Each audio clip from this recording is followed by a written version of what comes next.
नमस्कार मैत्रिणींनो, kitchen club अशामध्ये तुमचं स्वागत आहे। आज मी वाळवणाची रेसिपी शेअर करत आहे।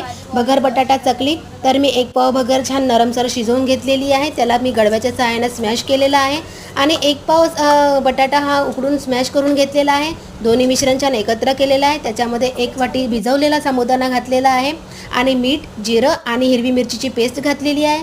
हे सगळं मिश्रण आपल्याला छान एकत्र मळून घ्यायचं आहे, एकत्र गोळा करून घ्यायचा आहे आणि आपल्याला चकलीच्या साच्यामध्ये घालून आपल्याला हवा त्या साईजच्या आपल्याला चकल्या पिळून घ्यायच्या आहे।